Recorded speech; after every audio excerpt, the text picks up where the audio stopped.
कभी सनस्क्रीन लगाना भूल जाते हैं तो कभी सनस्क्रीन लगाने का मन नहीं करता। बट रुको, सनस्क्रीन सिर्फ सन और यूवी रेस को प्रोटेक्ट करने के लिए नहीं है। सनस्क्रीन के कुछ अदर बेनिफिट्स है जो आज हम डिस्कस करेंगे। So hello, I am Mansi और आज हम इसी के बारे में यहाँ पे डिस्कशन करने आए हैं और हम बात कर रहे हैं सनस्क्रीन के बारे में। तो इस वीडियो में मैं आपको बताऊंगी कि सनस्क्रीन के और क्या फंक्शंस है, और जैसे कि डिफरेंट टाइप्स ऑफ स्किन है, नॉर्मल स्किन, ड्राई स्किन और ऑयली स्किन। तो इन सब में जो सनस्क्रीन हमें यूज करना चाहिए according to our skin type, तो उसके कंटेंट्स क्या रहने चाहिए, ये भी आज मैं आपको बताने वाली हूँ। First function is it's prevent pre mature ageing. अगर हम सनस्क्रीन अप्लाई नहीं करते तो जो फाइन लाइंस और रिंकल्स है वो आना स्टार्ट हो जाते हैं। तो सनस्क्रीन क्या करता है, फाइन लाइंस और रिंकल्स को रिड्यूस करता है।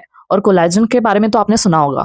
तो जो कोलेजन का प्रोडक्शन हमारे स्किन में होता है, तो सनरेज की वजह से उसका ब्रेक डाउन होता है। तो कोलेजन को भी प्रिवेंट करने का काम सनस्क्रीन करता है। सेकेंड फंक्शन, ये प्रिवेंट करता है हमारे स्किन टोन को। और मैक्सिमम टाइम गर्ल्स बोलो या बॉयज बोलो, जो भी है, सनस्क्रीन इसलिए लगाता है ताकि धूप में जाने के बाद हम काले ना पड़ जाए। तो उनका ये मोटो हो सकता है कि बराबर है, जैसे कि मेलाज्मा, ये जो कंप्लेंट है, तो ये कंप्लेंट ना हो इसलिए भी सनस्क्रीन लगाना जरूरी है। मेलाज्मा में क्या होता है कि हमें ब्राउनिश और येलोइश पैचेस आ जाते हैं चिक्स के ऊपर और अदर लोकेशंस होते हैं। तो सन भी एक फैक्टर होता है उसमें। और जो स्किन टोन है, जैसे हाइपर पिगमेंटेड हमारी स्किन हो जाती है अगर हम सन के एक्सपोजर में आए और सनस्क्रीन ना लगाए तो इसलिए सनस्क्रीन लगाने से स्किन टोन प्रिवेंट रहेगी, हाइपर पिगमेंटेशन को ये रिड्यूस करेगा, और यहाँ पे मेलाज्मा जैसे कंप्लेंट्स जो है इसे भी ये प्रिवेंट करेगा। इसका नेक्स्ट फंक्शन है कि ये प्रोटेक्ट करता है सनबर्न से। जैसे कोई अगर बहुत फेयर है तो इनमें ये रिएक्शन बहुत ज़्यादा जल्दी होती है, इसलिए कभी भी ऐसे स्किन टोन वालों को SPF जो है वो 50 यूज़ करना चाहिए, क्योंकि जो सनबर्न है उनके इसमें ज़्यादा रिएक्ट होता है, क्योंकि मेलानिन पिगमेंट फेयर स्किन वालों में कम होता है, तो रिएक्शन सनरेज का बहुत जल्दी होता है। इसलिए जो सनबर्न में रेडनेस और इन्फ्लामेशन आती है तो सनस्क्रीन इससे कम करता है। स्किन कैंसर का नाम तो आपने सुना ही होगा, तो इसमें सन रेज भी एक फैक्टर है जो स्किन कैंसर को कॉज कर सकता है।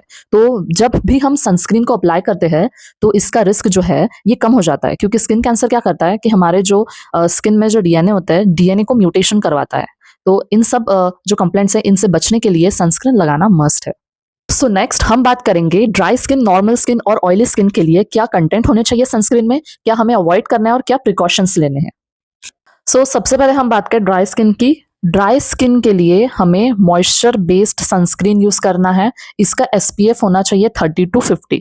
अब इसके इंग्रेडिएंट के बारे में हम बात करेंगे। इंग्रेडिएंट होना चाहिए हाइलुरोनिक एसिड, सेरामाइड्स, ग्लिसरीन और शिया बटर। हमें अवॉइड करना है अल्कोहल बेस्ड कंटेंट। सनस्क्रीन अगर हमें यूज करनी है तो पहले आपको मॉइस्चराइजर यूज करना पड़ेगा, देन उसके बाद आपको सनस्क्रीन को अप्लाई करना पड़ेगा। नॉर्मल स्किन के लिए लाइट वेट क्रीम का यूज करना है और मॉइस्चराइजर। और इसमें सनस्क्रीन की बात करें तो broad spectrum UVA and UVB, और SPF होना चाहिए 30 to 50। अब इसमें सनस्क्रीन का ओवर लेयर करने की जरूरत नहीं है, क्योंकि नॉर्मल स्किन में उतना इफेक्ट नहीं आता है सनरेज का। ऑयली और एक्ने प्रॉन स्किन के लिए gel water based sunscreen, non comedogenic, oil free and matte finish देता है। और इंग्रेडिएंट की अगर हम बात करें तो इसमें नाइसिनामाइड, जिंक ऑक्साइड और सैलिसिलिक एसिड होना बहुत जरूरी है।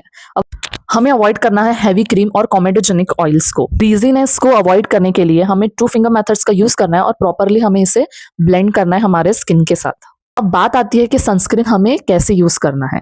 तो जब भी हम बाहर निकलते हैं, बाहर निकलने से 15 to 20 मिनट्स पहले हमें सनस्क्रीन को अप्लाई करना है। अगर आप इसे ट्वाइस अ डे यूज करते हैं तो ये बहुत ज्यादा बेनिफिशियल है। और ऐसा जरूरी नहीं है कि आप अगर बाहर निकलोगे तभी आपको सनस्क्रीन अप्लाई करना है। अगर आप घर पे भी रहते हैं फिर भी आप सनस्क्रीन अप्लाई कर सकते हैं, क्योंकि जैसे कि मैंने आपको बताया कि सन रेज एक्सपोजर के अलावा भी इसके और अदर बेनिफिट्स हैं। अगर आपको ये वीडियो हेल्पफुल लगा होगा तो मेरे चैनल को सब्सक्राइब कीजिए।